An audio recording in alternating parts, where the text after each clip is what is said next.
Hey everybody, welcome back to the Benefits Cooldown. I'm Eric Silverman. That's Ed Legande. And Ed, this week I think we should do a recap, really, like an overview of how 2022 went with respect to some benefit trends and so forth, right? Isn't that what all the cool people do? I see a lot of articles. I'm seeing a lot of stuff on social media, but not many people are doing it on video. So for those people like me who don't know how to read, I figure video might be better for them. So what say you, my friend? What happened in 2022 with respect to trends and things that you were asked about and things that you installed and how that rolled out?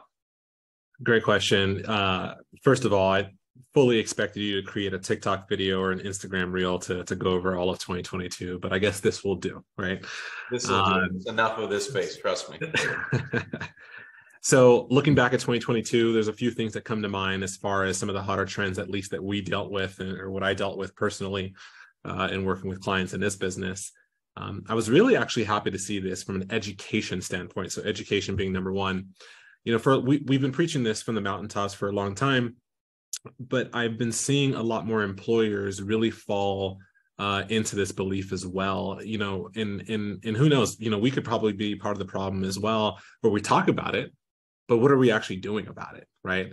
And so what we've been trying to do is work with some employers on building an action plan and customizing and curating the education material are surrounding their employee benefit package, driving savvy consumerism so that people really understand exactly all the various aspects of the ecosystem of their benefits, right? Especially their health plan. With benefits and rates as high as they've been, especially this past open enrollment period, we saw a lot of skyrocketing renewals. We really need to drive that savvy consumerism home as much as possible. So really excited to go into 2023 with getting some of that education train on the tracks, if you will. Additionally, outside of that, I would say from a custom health plan perspective, a lot more excitement, a lot more energy around it. It's tough and it's hard and it's hard work, but at the same time, it's rewarding. We're seeing a lot more employers really take a peek under the hood to drive consumerism within their health plan instead of just purchasing off the shelf health plans. They're looking at that and seeing it as an asset to their organization. What can we do to not only enhance the care for the employees, but also use it as a recruitment and retention tool?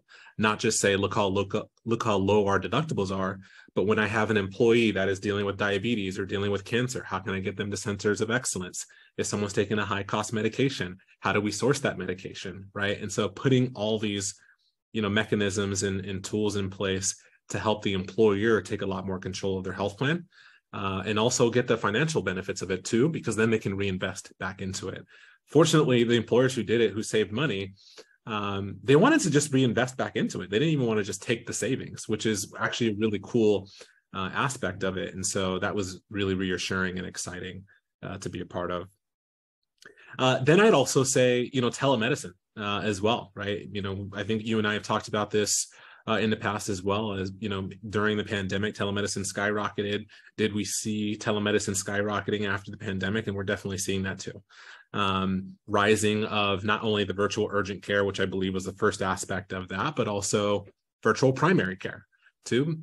Over 30% of individuals in the United States don't have any relationship with the primary care physician. So having access to at least a primary care physician virtually or through direct primary care too, another method of creating more of a concierge feel, ease of access, and just a better experience from a primary care perspective was key. So I continue to see that going into 2023, but that was a massive rise, whether employers were fully insured or self-funded. From a health plan perspective, we saw employers that were fully insured wanted to purchase separate, telemedicine solutions to drive that ease of care, ease of access. Defined contributions or just different types of strategies from an employer contribution perspective.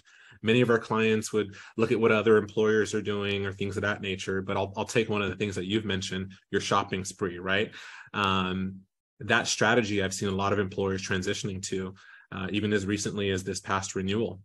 We've had a lot of employers transition away from a percentage contribution strategy to more of a flat amount. And they said, hey, you know what? Why don't we just give you the funds and stop making the decision for you?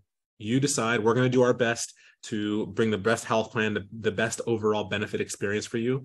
But how about you select from the menu of services that we are offering as an employer?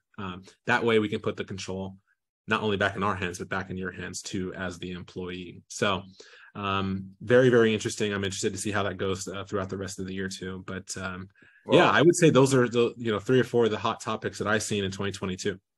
Well, I mean, I can't help but love the a number of them that I would totally agree on. And in the next episode, I'll piggyback and give my perspective. Certainly, education, defined contribution, etc. But Ed, this is episode 52, bro. 52. That's a year of cooldowns. I feel like we just started this thing, and it's crazy that we started in January, early January of last year, and we've never missed a week. 52 episodes going strong. So I appreciate you, my friend, and I appreciate everybody that has ever listened to an episode, even a part of an episode, even a clip of an episode. And if you're not already subscribed, please subscribe on YouTube, and please comment in the comment section below if you have any questions, ideas, thoughts for future shows. We are all ears. Happy New Year, my friend, and let's crush 2023. We'll see everybody next week. Thanks, everybody. Let's do it. See you next week.